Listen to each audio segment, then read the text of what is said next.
Hello Rebel and welcome back to my life. So today I want to do an Underrealm Q&A. I asked you on Twitter and Tumblr and Facebook what questions you had about Underrealm, and here are my answers. I need more Mako in my life, and I'll take whatever you're willing to tell us. Yeah, having more Mako in your life feels like one of those things that sounds a lot better when you're protected from the actual fact of Mako by the safety of being a reader of a book rather than, you know, actually having Mako in your life. I can tell you that Mako is one of my favorite characters to write, and you will be seeing him in future Academy Journals books, and you have already seen him in other Underrealm books, and that will continue to be the case. On a related note, can I have about 21 more Academy Journals books, please? Are you planning on writing more of those? I'm not even close to done with the Academy Journals storyline. As with all of the Underrealm series that I'm currently working on, I plan to continue the Academy Journals until I can't or don't want to anymore, at which point I want to hand them off to somebody else to write. You're going to see a lot more Eben, a lot more Theron, a lot more Calum, a lot more magic, and the Academy for Wizards in general.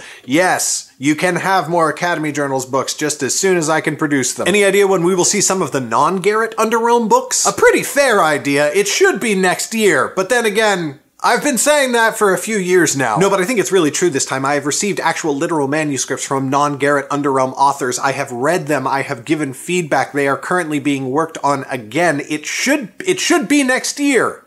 No promises. Oh, God. Being an indie author is difficult. Being a small press for other indie authors is, if anything, more difficult. I really enjoy the work. I need to get faster at this. I promise. You will see the books as soon as I can possibly give them to you. What was the hardest scene to write in the Nightblade epic? What was the easiest? Okay, I don't want to get into spoilers, but the hardest scene to write in the Nightblade epic was that one in Darkfire until I hit that one in Yaren, which is now the hardest scene that I've ever had to write. Honorable mention, though, in the book that I'm currently writing, Stoneheart, the second book in the Tales of the Wanderer series, there is another scene that was very hard to write, but I didn't think it was going to be, and it was. The easiest scene I've ever written in the Nightblade epic was the one after the one in Yaren. Yeah.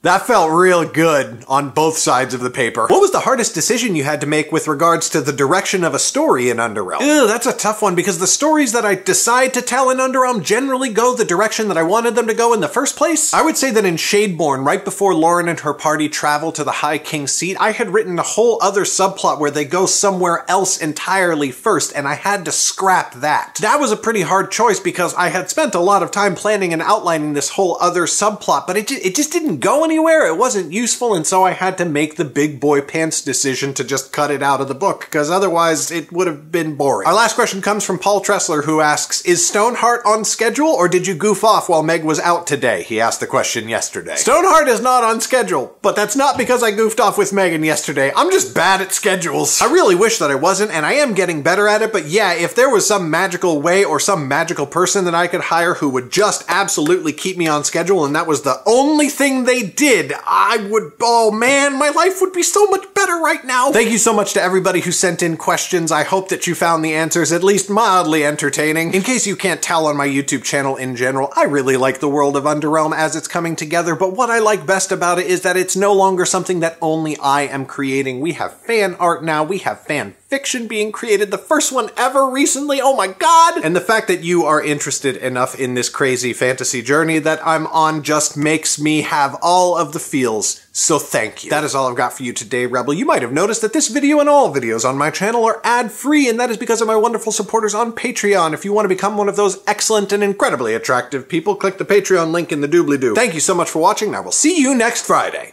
Bye!